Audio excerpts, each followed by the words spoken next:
Hello students, again welcome you all in the virtual class learning, and you know that very nicely and smoothly we are continuing our lectures and very beautifully you all are watching the lectures.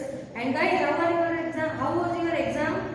It was fine. Okay, that's the spirit. Very good. Now we are going to start the fourth chapter of the textbook we have. Actually, I have written the name of the textbook because I come to know that so many students are doubt regarding supplementary textbook and we have.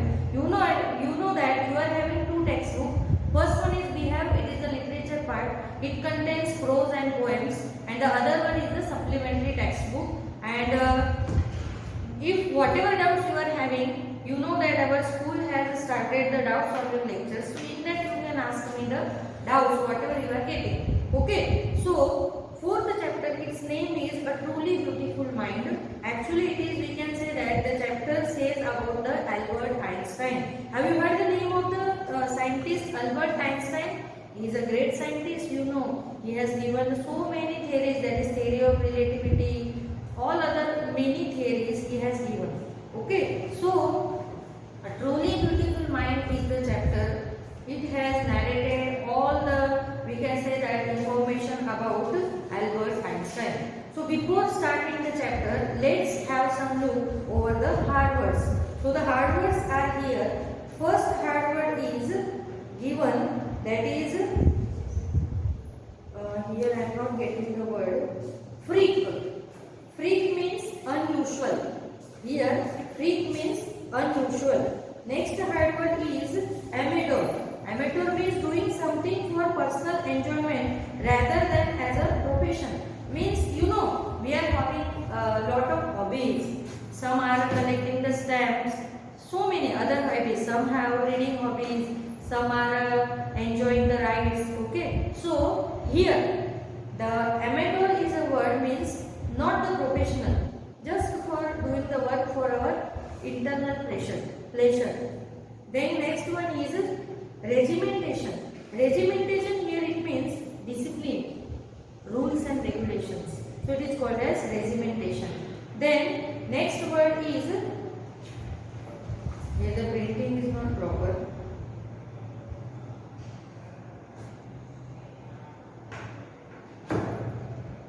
Next word is stifle. Let's see what is in the textbook, we will see later. Unable to breathe or suffocation. And liberal. Liberal means to free. Liberal means willing to understand and respect others' opinion. Next question, hard word is ally. Ally means a friend or an associate. Then Philistines, a word used disapprovingly to talk about the people who do not like art, literature or music. Those people who are not like these art and literature and music, so the Einstein calling them as a Philistines. Then patent. Patent means a document which gives the rights of the invention to an inventor. You know patent, that if someone has invented something, then if he has made the invention, then he is making the patent of his over that particular thing. कोई भी चीज अगर कोई invent करता है तो उसका patent बनाते हैं. क्यों? क्योंकि दूसरा कोई उसकी कॉपी ना कर पाए. इसीलिए जो चीज बनाई जाती है, it is just the document which gives us the rights of an invention to an inventor. क्योंकि वो जो इन्वेंट किया है उसकी कोई कॉपीराइट ना कर सके, इसलिए वो लोग क्या करते हैं, पैटेंट बनाते हैं. नेक्स्ट दिया है absolute. Absolute means measure in itself, not in relation to anything else.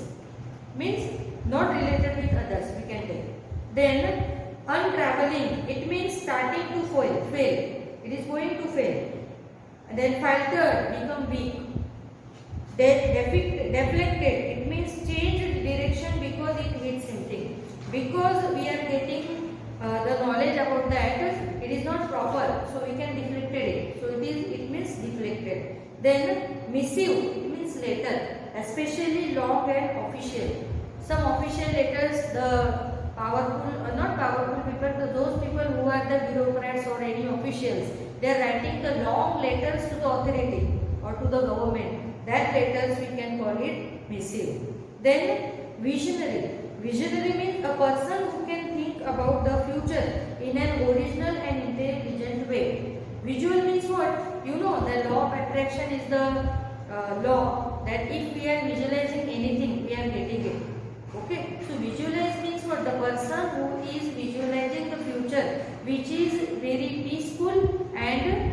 we can say that prosperous. So it is known as visionary. So students, with these hard words we are going to start the chapter. Its name is A Truly Beautiful Mind. In this chapter, all the content or of the narrator has given the narration about Albert Einstein. So let's see what is given here. Before starting the chapter, they have asked one question. Who do you think of when you hear the word genius? You know, for Einstein, genius is the word we are using. So, who is a genius? What qualities do you think a genius has? Genius किसको हम लोग बोलते हैं? You know, जैसे हम लोग किसी को भी बोलते हैं genius. Actually, if you don't know, then for your kind information, Albert Einstein is known as genius. Albert Einstein को genius कहा जाता है because he is genius really. क्यों genius? Because he is master in a particular subject. He is a scholar in science. That is why we can call it as a genius. तो यहाँ पे दिया है, we shall now read about a young German civil servant who took the world by storm about 100 years ago. In the summer of 1905, the 26-year-old published a quick succession 4 groundbreaking papers about light, motion of the particles, electrodynamics of moving bodies and energy. His work took up only a few pages in scientific journals but changed forever our understanding of space, time and entire cosmos and transferred the name Einstein into the synonym for genius. That is why we are calling Einstein as a genius, because he made a physics theory. These are the great theories. Because of his theories, the world has changed. So which are the theories? First, he made the theory about light. Then motions of the particles, that is atoms. You know, in science you are having atoms. Then electrodynamics of the moving bodies. There is a relationship. And have you heard the formula E is equal to mc square? It is the formula, or it is the theory of relativity. It is given by Albert Einstein. That is why all these theories has given by the one person, and the person is Einstein, and that is why we are calling him as a genius. Got it, guys? So now let's start the lesson. Albert Einstein was born on 14th March 1879 in the German city of Ulm without any indication that he was destined for greatness. On the contrary, his mother thought Albert was a freak. To her, his head seemed much too large.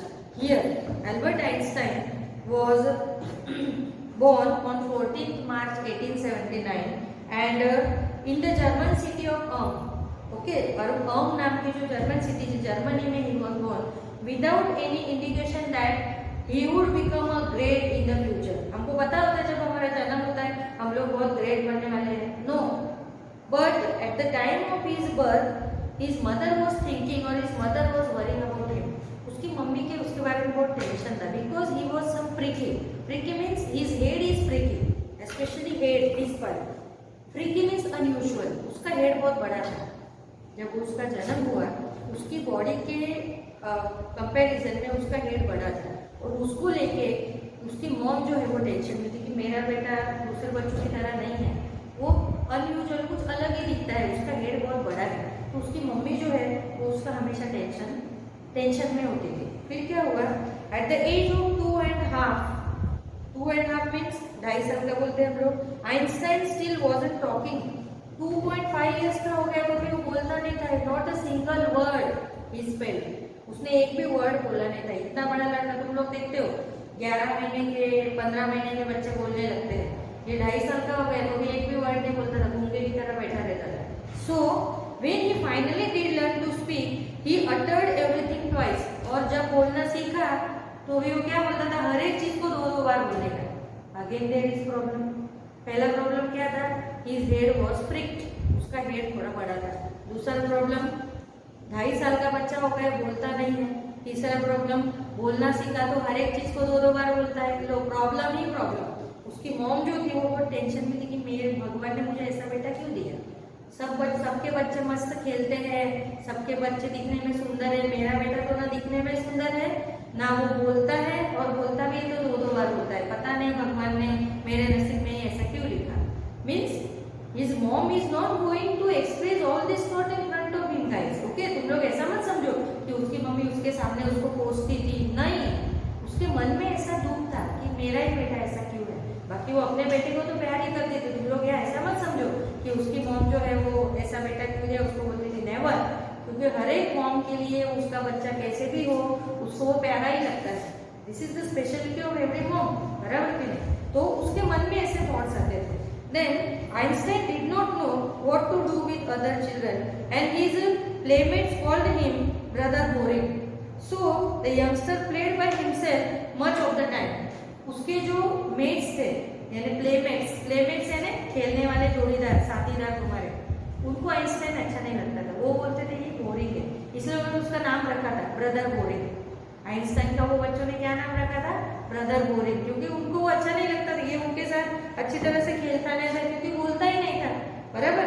Then he specially loved mechanical toys. और फिर इसने बच्चे ने क्या किया, उसके जोड़ीदार जो साथीदार है वो तो उसको ब्रदर बोरिंग बोल रहे, इसलिए उसको तो अच्छा नहीं लगता था आइंस्टाइन को, इसलिए उसने खुद से खेलना स्टार्ट कर दिया। और उसको मैकेनिकल टॉयज खेलना बहुत पसंद था। मैकेनिकल टॉयज है सेल वाले टॉयज है, जो भी आते हैं ना, की वाले टॉयज है, वो सारे टॉयज उसके साथ वो खेलता रहता था। Looking at his newborn sister Maza, he said to have said, "Fine, but where are her wheels?" जब उसकी छोटी सिस्टर का जन्म हुआ जिसका नाम था माजा, तो आइंस्टाइन ने पहला क्वेश्चन ये पूछा कि इसके व्हील्स कहाँ हैं। यानी देखो, यानी उसको हमेशा he was thinking about the mechanical toys. हमको व्हील्स होते हैं नहीं ना, हमको लेग्स होते हैं ना भाई चलने के लिए। तो उसने क्वेश्चन क्या पूछा, देखो क्यूरियोसिटी देखो कैसी है। उसने पहला क्वेश्चन पूछा कि वेयर आर हर व्हील्स, उसके व्हील कहाँ है, वो चलेगी कैसे। यानी इसको intention, what the intention he was having, उसका क्या इंटेंशन था कि उसको ये पूछना था कि ये चलेगी कैसे। ओके, सो छोटे बच्चे से काफी क्वेश्चन पूछते रहते हैं। आजकल के बच्चे तो बहुत ही होशियार है। मैं तुमको यहाँ पे मेरी एक मेमोरी बताती हूँ, एक्चुअली ये पर्सनल हो जाएगा बट बता देती हूँ। मेरा बेटा जब छोटा था, वो होगा 2 साल के आसपास, 2 साल का, उससे ज्यादा नहीं। उसने मुझे ये क्वेश्चन पूछा था स्टूडेंट कि हम लोग अपना फेस क्यों नहीं देख सकते। मुझे ऐसे सिंपली, वी आर महाराष्ट्र, तो उसने मराठी लैंग्वेज में पूछा कि मम्मी हमारा फेस हमको क्यों नहीं दिखता है। वो 2 ही साल का था। मैंने उसका आंसर नहीं दे पाई, पर ये क्वेश्चन मायने रखता है, क्योंकि छोटा बच्चा है, वो इतना बड़ा क्वेश्चन कैसे पूछ सकता है। हमारा फेस देखो तुम लोग, हमारा फेस हम लोग खुद देख सकते हैं नहीं, हम लोग सामने वाले का फेस देख सकते हैं। हमारा खुद का फेस देखने के लिए हमें कहाँ देखना पड़ता है, मिरर में। उसको बोलते हैं क्यूरियोसिटी। उसकी भी क्यूरियोसिटी जोरदार थी फिर, है ना, जिसको तुम लोग आईक्यू बोलते हो। तुमने सुना होगा आईक्यू। आइंस्टाइन का आईक्यू तो बहुत ही ज्यादा था। हम लोग हमारा आईक्यू माइनस में यूज करते हैं, यानी हम लोग यूज ही नहीं करते ब्रेन, तो वो कितना यूज करता होगा देखो। यानी ऐसे काफी बच्चे होते हैं। ऐसा मेरे क्वेश्चन मेरे बेटे ने मुझे पूछा था कि हमारा फेस क्यों नहीं दिखता है, इसका आंसर मुझे देना आया नहीं, बट वो क्वेश्चन मायने रखता है कि नहीं। यहाँ पे सेम थिंग वही है। मैंने तुमको ये मेमोरी इसलिए बताई कि यहाँ पे भी यही क्वेश्चन है। उसकी बहन होती है, ओके, तो वो कुछ तो होता है, पर पहला क्वेश्चन उसके माइंड में क्या आता है, वेयर आर हर व्हील्स, उसके व्हील्स का, यानी वो चलेगी कैसे, ऐसे क्वेश्चन वो पूछ रहा है। यानी इससे पता चलता है कि उसका आईक्यू लेवल क्या है। ओके, अभी आगे। A headmaster once told his father that what Einstein chose as a profession wouldn't matter because he will never make a success at anything. जब वो छोटा था तो तुमको पता है, जब तुम्हारी पीटीएम होती है तो कोई भी टीचर अगर अपने बच्चे की तारीफ करती है तो पेरेंट्स को अच्छा लगता है, पर अगर उसको कोसते आपका बच्चा तो ऐसा है ना वैसा है ना, ये करता है ना मस्ती करता है, तो पेरेंट्स को दुख होता है। तो same thing happen here. Once what happened, the headmaster told his parents that Einstein was not able to choose any profession properly because he was not perfect in anything. समझ में आया मैंने क्या बोला? उसके हेडमास्टर ने, उसने पेरेंट्स को बोला उसके आइंस्टाइन के कि आपका जो बेटा है वो लाइफ में कभी कुछ कर नहीं पाएगा, और वो कोई भी प्रोफेशन वो लेता है कोई बात नहीं, वो कुछ भी बने, वो उसकी चॉइस है, बट वो कोई भी चीज में सक्सेस नहीं पाएगा। किसने बोला ये? हेडमास्टर ने। क्यों बोला ऐसा? क्योंकि आइंस्टाइन अपने आप में ही हमेशा रहता था, उसने कभी दूसरे को देखा नहीं, ना कभी दूसरे के बारे में सोचा। फिर क्या हुआ देखो, Einstein began learning to play the violin at the age of 6। जब वो 6 इयर्स का था तो वो वायोलिन बजाना सीख रहा था। Because his mother wanted him to, he later became a gifted amateur violist and maintaining the skill throughout his life. उसकी मॉम ये चाहती थी, अभी जैसे देखो पेरेंट्स जो होते हैं, जो उसकी टीचर और हेडमास्टर बोलते हैं प्रिंसिपल, उसके अकॉर्डिंग ही अपने बच्चे को करते हैं. मेरा बच्चा वीक है, चल बेटा पढ़ ले. तो उसकी मॉम को भी, आइंस्टाइन की मॉम को ऐसा लगता था कि at the age of 6 the Einstein started to learn the violin.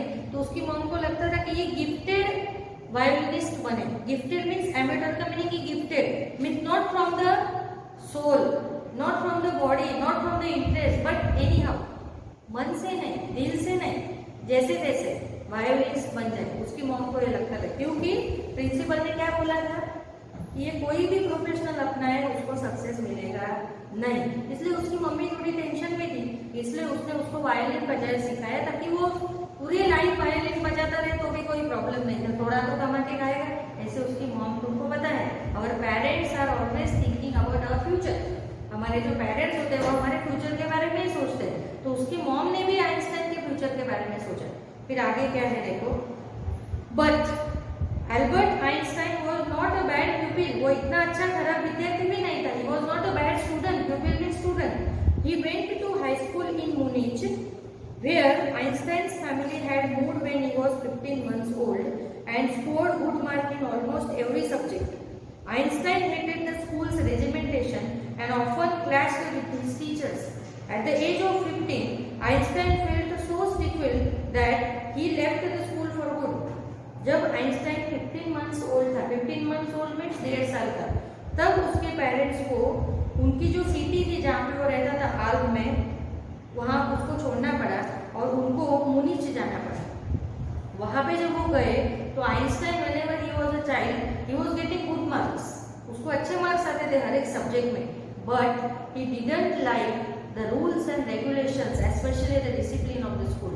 But उसको स्कूल का डिसिप्लिन पसंद नहीं था. चुपचाप बैठो, हैंड्स फोल्ड करो, इंग्लिश का सब्जेक्ट तो इंग्लिश ही पढ़ो, वो उसको पसंद नहीं था. उसकी एक स्टोरी तुमको मैं यहाँ पे बताना चाहूंगी, तुम्हारे टेक्स्ट बुक में नहीं दी है, यहाँ पे दिया हुआ है देखो. He was always making the arguments with his teacher. उसके टीचर के साथ वो हमेशा आर्ग्यूमेंट्स करता था. एक मैं इंसिडेंट तुमको बताती हूँ. आइंस्टाइन जब कॉलेज स्टूडेंट था, कॉलेज नहीं 9th-10th में होगा, तो उसकी एक बार एसएस टीचर के साथ आर्ग्यूमेंट हो गई. एसएस टीचर क्लास में आता है, उसको क्वेश्चन पूछता है, Einstein what are you doing. Einstein बोलता है आई एम डूइंग मैथ्स. तो एसएस के टीचर को तो गुस्सा ही आएगा ना, उसके सब्जेक्ट में कोई मैथ्स करेगा तो वो टीचर गुस्से हो जाती है आइंस्टाइन के ऊपर. आइंस्टाइन को वो बोलता है कि स्टैंड अप. आइंस्टाइन खड़ा हो जाता है कि why are you not learning the facts given in the SS. जो भी ईयर्स होते हैं तुमको पता है एसएस में क्या लर्न करना हार्ड पड़ता है. कौन से ईयर में ये हुआ, फर्स्ट वर्ल्ड वॉर कौन से ईयर में हुआ, सेकेंड वर्ल्ड वॉर कौन से ईयर में हुआ, ईस्ट इंडिया कंपनी कौन से ईयर में एस्टेब्लिश हुई. हेडेक. हम लोग खुद परेशान हो जाते हैं उससे, इवन टीचर भी परेशान होते हैं. तो बच्चों को थोड़ी बोल सकते हैं, बराबर कि नहीं. एसएस के टीचर को बोलना नहीं है तो वो मुझे बोलेगी. फिर इसीलिए आइंस्टाइन का झगड़ा हुआ था टीचर के साथ, आर्गुमेंट. वो बोलता है कि मैं नहीं करूंगा. टीचर ने बोला क्यों. अगर देखो अभी if suppose any student is making the argument like this कि मैं नहीं करूंगा, टीचर उसको फेंक देगी कि नहीं नीचे, है कि नहीं. गुस्सा आता है ना टीचर को. तो टीचर को भी गुस्सा है आइंस्टाइन के टीचर को. उसने बोला तू क्यों नहीं करेगा, फैक्ट्स और ईयर्स लर्न क्यों नहीं करेगा. आइंस्टाइन ने क्या आंसर दिया पता है, मैं जरूरी नहीं समझता इसे, ये कोई जरूरी नहीं है क्योंकि ये टेक्स्ट बुक में दिया हुआ है. मुझे वो पढ़ना अच्छा लगता है जो टेक्स्ट बुक में नहीं है. This is also a logical answer. ये भी लॉजिकल आंसर था. उसने बोला कि मैं इसकी कोई इंपॉर्टेंस नहीं देता, ये टेक्स्ट बुक में दिया हुआ है और वो हो चुका है, उसको क्या पढ़ने का. मुझे तो कुछ नया पढ़ना है जो मुझे मैथ्स और फिजिक्स में अच्छा लगता है. नए नए उसमें प्रिंसिपल्स दिए हुए, नए नए लॉज दिए हुए, मैं वही पढ़ूंगा. उससे लेकर उसकी और एसएस टीचर का बहुत झगड़ा हुआ जिसकी वजह से उसको स्कूल छोड़ना पड़ा. तो यहाँ पे भी वही चीज दी हुई है कि Einstein is making argument with the teacher. At the age of 15, Einstein felt stifled. Stifled means what? कि वो इतना टेंशन में आ जाता है, actually suffocated we can say. Einstein जो है वो सफोकेटेड मीन्स एक्चुअली सांस लेने में प्रॉब्लम होना, बट वहाँ पे वो नहीं. He was getting stifled means confuse हो गया कि पढ़ूँ तो क्या पढ़ूँ. मुझे उसको इंग्लिश, एसएस, फिर जो लैंग्वेज सब्जेक्ट उसको अच्छे नहीं लगते. उसको सिर्फ एक ही सब्जेक्ट अच्छा लगता, 2 सब्जेक्ट अच्छे लगते थे, मैथ्स और फिजिक्स. बाकी उसको केमिस्ट्री भी अच्छा नहीं लगा, बायो भी अच्छा नहीं लगा। मीन्स उसीलिए उसको क्या अच्छा लगता था कि मुझे जो अच्छा लगता है मैं उसकी एग्जाम दूंगा, और उससे बाय हार्ट नहीं होती थी कोई भी चीज लर्न। नहीं, तुम लोग ऐसे रट्टा मारते हो, डिक्टो बोलते हो, वो उसने कभी किया नहीं क्योंकि उससे हुआ ही नहीं। तो यहाँ पे वही दिया हुआ है कि आइंस्टाइन जब छोटा था, he didn't like the rules and regulations, especially the discipline of the school, and that is why he was always making the argument with his teachers. इसलिए उसकी टीचर से कभी बनी नहीं। टीचर हमेशा उसको ऐसी टेढ़ी नजर से देखती थी या क्लास के बाहर ही निकाल देती थी क्योंकि वो टीचर की बात नहीं मानता है। सो यहाँ पे वही दिया हुआ है कि मुनीच में उसको ये जो स्कूल था उसका रेगुलेशन और रूल्स अच्छे नहीं लगे, इसलिए उसको स्कूल छोड़ना पड़ा। फिर आगे दिया है the previous year Albert parents had moved to Milan. फिर एक साल पहले उसके पेरेंट्स को दूसरी सिटी में जाना पड़ा, उसका सिटी का नाम है Milan, and left their son with relative. और आइंस्टाइन को उनको रिलेटिव के पास रखना पड़ा क्योंकि स्कूल में मान एडमिशन हुआ था, क्योंकि एक भी स्कूल में टिकता नहीं था। So after prolonged discussion Einstein got his wish to continue his education in German speaking Switzerland in a city which was more liberal than Munich. अभी वो मिलन मींस मुनिच में नहीं है, स्विट्जरलैंड की एक दूसरी सिटी में है जहाँ पे वो कौन सी लैंग्वेज सीख रहा था, जर्मन लैंग्वेज, जो उसकी मदर टंग थी। हमें हमारी मदर टंग में सीखना और अलग अच्छा लगता है। तो स्विट्जरलैंड में जब वो वहाँ पे रहता था तो ही स्टडीड और he had taken education in the German speaking language that was more liberal than Munich. Munich की जो मुनिच सिटी का नाम है, तो मुनिच में जो पढ़ता था वो सिटी में मुनिच से काफी लिबरल ये स्कूल थी, जिसकी वजह से आइंस्टाइन को वहाँ पे रहना बहुत अच्छा लगा। Einstein was highly gifted in maths and interested in physics. उसको मैथ्स में ऐसे डाई हटका के ऐसे वो मैथ्स करता था, और इंटरेस्ट उसका किस में था, फिजिक्स में। This both things are different guys. अच्छा था मैथ्स में बट इंटरेस्ट था फिजिक्स में। तुम्हारे साथ भी काफी बार ऐसा होता है, तुम लोग अच्छे होते हो एसएस में पर इंटरेस्ट होता है साइंस में, होता है कि नहीं ऐसा। तो ऐसा यहाँ पे दिया हुआ है कि Einstein was highly gifted in maths and interested in physics and after finishing school he decided to study at the university in Zurich. फिर उसने डिसाइड किया कि स्कूल कंप्लीट हो जाने के बाद वो खेलता नहीं था, क्योंकि बचपन से ही तुमको मैंने उसका बचपन, उसका जो चाइल्डहुड है मैंने बताया कि he was not getting mixed with other kids. दूसरे बच्चों के साथ उसको मिक्स रहना पसंद नहीं था, वो अकेला रहना पसंद करता था, बराबर। तो वहाँ पे उसने सोचा कि स्कूल कंप्लीट करने के बाद मैं जूरिच की यूनिवर्सिटी में एक्स्ट्रा पढ़ाई करूंगा। And but science wasn't the only thing that appealed to the dashing young man with the walrus moustache. उसके मोस्टैच जो है वो वॉलरस की तरह थे। तुमने देखे वॉलरस के मोस्टैच कैसे होते हैं, ऐसे थी। तो यहाँ पे बताया हुआ है कि यूनिवर्सिटी में जूरिच में उसने पढ़ने का डिसाइड किया स्कूल खत्म होने के बाद।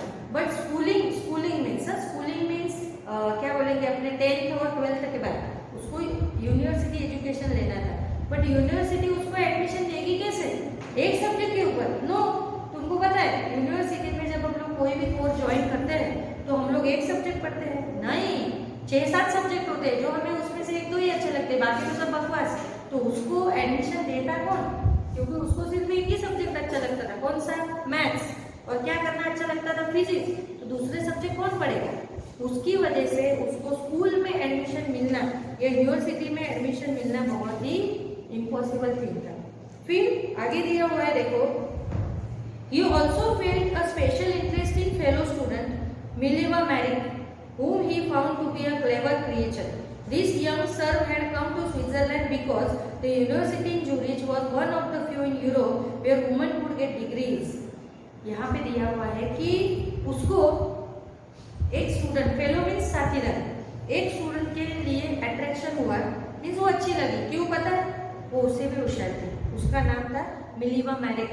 वो जो लड़की थी वो उससे ही होशियार थी, और वो ऐसी लड़की थी, पहली लड़की थी जो यूरोप में जो विमेन जो है, विमेन्स बहुत कम उनका रेशो था पढ़ने का, वो पहली वुमेन थी जो डिग्री एजुकेशन ले रही थी, और जिसके लिए आइंस्टाइन को उसके लिए थोड़ा अट्रैक्शन था। और वैसे भी वो दूसरे जो थे उनको वो अच्छा नहीं लगता था, दूसरे बच्चे जो दूसरे स्टूडेंट थे उनको स्कूल में या कॉलेज में भी वो ज़्यादा पॉपुलर नहीं था, क्योंकि कॉलेज के दूसरे स्टूडेंट भी आइंस्टाइन को पसंद नहीं करते थे, सिर्फ एक ही उसको पसंद उन दोनों की बनती थी, वो लड़की थी मिलीवा मैरिक, और जिसका और आइंस्टाइन का फ्रेंडशिप हुआ, वो दोनों साथ में रहते थे। And the main thing is that she was more clever than Einstein, वो आइंस्टाइन से भी होशियार थे। इसीलिए आइंस्टाइन को वो अच्छे लगते थे। फिर या अभी तो लेक्चर खत्म हो गया गाइस, अभी मैं नेक्स्ट लेक्चर में ये स्टोरी कंटिन्यू करूंगी। याद रखो मैंने यहाँ पे क्या बोला कि he met with one student, her name is Mileva Maric, she was cleverer than him, that is why Einstein made the friendship with Mileva. So let's see next topic in next lecture. Till then, bye.